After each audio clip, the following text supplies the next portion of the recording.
রামিসা হত্যা মামলার মাননীয় ট্রাইব্যুনালে সাক্ষ্য গ্রহণের জন্য দিন ধার্য ছিল। রাষ্ট্রপক্ষে মোট ১৬ জন সাক্ষীর সাক্ষ্য গ্রহণের জন্য উপস্থাপন করলে মাননীয় ট্রাইব্যুনাল যথাযথভাবে উক্ত ১৬ জন সাক্ষীর সাক্ষ্য অর্থাৎ জবানবন্দি ও জেরা লিপিবদ্ধ করেন উন্মুক্ত ট্রাইব্যুনালে।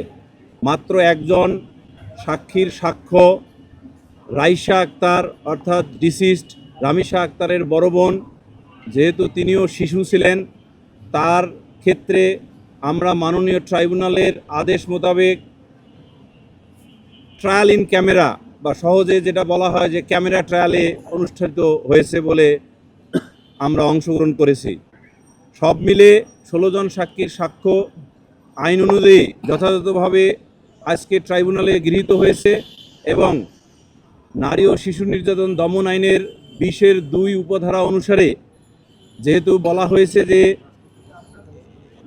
এই ধরনের মামলা অর্থাৎ নারী ও শিশু নির্যাতন দমন আইনের মামলা বিচার শুরু হইলে একটানা চলিবে প্রতি কর্মদিবসে, সেই আইনের বাধ্যবাধকতা অনুসারে আমরা মাননীয় ট্রাইব্যুনালে আবেদন রাখি, সাবমিশন রাখি আগামীকাল এই মামলার অদ্য সাক্ষ্য গ্রহণ প্রক্রিয়া ক্লোজ করে আগামীকাল আসামি পরীক্ষা অর্থাৎ 342 জন্য রাখার জন্য। তখন মাননীয় ট্রাইব্যুনাল আইনের সেই সাবমিশন শুনে সকল সাক্ষীর সাক্ষ্য গ্রহণ যেহেতু শেষ হয়ে গেছে, সাক্ষ্য গ্রহণ প্রক্রিয়া ক্লোজ করে আগামীকাল আসামি পরীক্ষা জন্য রেখেছেন। অর্থাৎ সিআরপিসির ৩৪২ ধারার অধীনে আসামিকে এই মামলায় সাক্ষীগণ কর্তৃক প্রদত্ত সাক্ষ্যের ইনক্রিমিনেটিং এভিডেন্স পড়ে শোনানো হইবে। আপাতত আগামীকালের প্রস্তুতির জন্য আমরা বিভিন্ন সাক্ষ্য বিশ্লেষণ করে আদালতে উপস্থিত হব, অর্থাৎ ট্রাইব্যুনালে উপস্থিত হব। মাননীয় ট্রাইব্যুনাল আগামীকাল আসামি পরীক্ষা করে তার বিবেচনায় যেদিন যথোপযুক্ত মনে করেন সেদিন আর্গুমেন্টের জন্য তারিখ নির্ধারণ করলে সেই তারিখে এসে যুক্তিতর্ক বা আর্গুমেন্ট আমরা করিব। রেলিভেন্টলি আমাদের সকল সাক্ষী উপস্থাপন করা হয়েছে, একজন নয় ২ জন সাক্ষীর সাক্ষ্য আমরা মনে করেছি প্রসিকিউশন পক্ষে যে তেমন প্রয়োজনীয় না। একজন হলো ইএস অর্থাৎ আসামির গ্রামের ঠিকানা যাচাই বাছাইয়ের জন্য তার এলাকার একজন যে এসআই বা এএসআই দিয়ে তার ঠিকানা যাচাই করার জন্য যে ইএস বা এনকোয়ারি স্লিপ বার্তা পাঠানো হয় সেই একজন সাক্ষী। আরেকজন হলো এই মামলার যিনি রেকর্ডিং অফিসার অর্থাৎ যিনি এই মামলাটা শুধুমাত্র বিপি ফর্ম 27 রেকর্ড করেছেন, করে তদন্তকারী কর্মকর্তাকে তদন্তের জন্য হাওলা করেছেন। এই 2 জনকে আমি গতকালও বলেছিলাম যে রেকর্ডের বহির্ভূত কোনো তথ্য বা স্টেটমেন্ট আদালতের প্রসিডিংয়ে গ্রহণযোগ্য না। সেই ক্ষেত্রে আমি এও বলেছিলাম এবং আজকে সেই কথায় আবার পুনরায় উচ্চারণ করছি, অনেক ক্ষেত্রে প্রফেশনাল আসামি বা ক্রিমিনালগণ সাধারণত অপরাধের ঘটনা ঘটিয়ে ভিন্ন দিকে তদন্ত এবং বিচার প্রক্রিয়া ডাইভারশন করার জন্য ভিন্ন ভিন্ন কথা বলিতে থাকেন। সেগুলো আমাদের যেহেতু রেকর্ডের বহির্ভূত, সেগুলো এই মামলায় বিচারিক প্রক্রিয়ায় বিবেচনাযোগ্য নহে।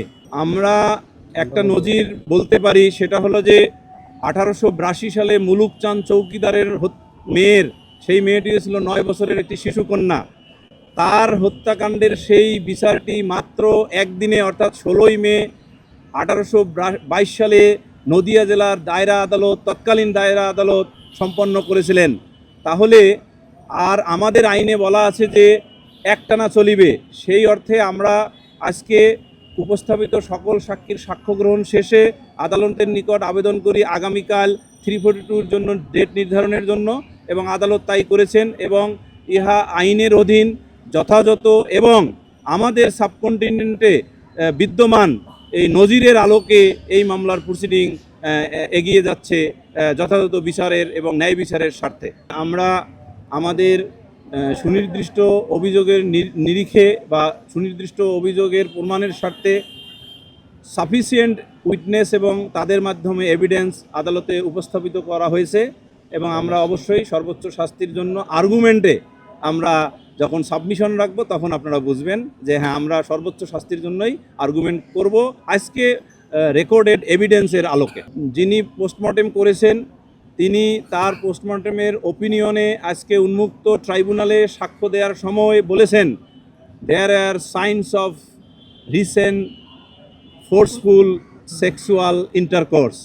এখান থেকে বোঝা যায় ক্লিয়ারলি মেডিকেল এই ওপিনিয়ন থেকে যে ভিকটিম রামিসা আক্তারকে প্রথমে ধর্ষণ করা হয়েছে, তারপরে যেহেতু তার হেড ডিক্যাপিটেটেড অর্থাৎ বিচ্ছিন্ন করা হয়েছে, হাত বিচ্ছিন্ন করা হয়েছে এবং তার যেহেতু মৃত্যু হয়েছে, তাহলে হত্যা এবং ধর্ষণ দুটোই প্রমাণিত হয়ে গেছে তার এই এভিডেন্স থেকে। আমাদের এভিডেন্স একটা 106 একটা ধারা আছে, অর্থাৎ আমি একটা উদাহরণ দেই, এটা গল্পের মতো।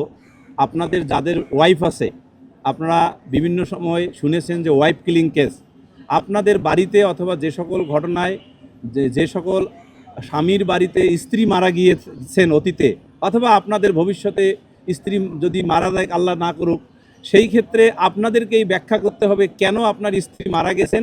অতীতের মামলায় যেমন আসামিদেরকে ব্যাখ্যা করতে হয়েছে কেন তাদের স্ত্রী মারা গিয়েছেন তাদের কাস্টডিতে। এই ব্যাখ্যা যদি সন্তোষজনক না হয় তখন অটোমেটিক্যালি ওই আইন অনুযায়ী তারা দায়ী।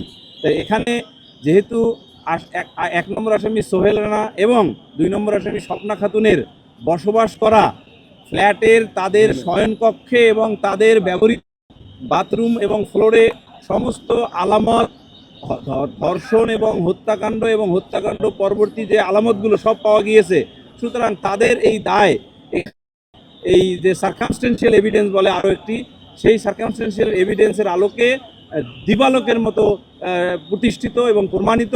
আরেকটা জিনিস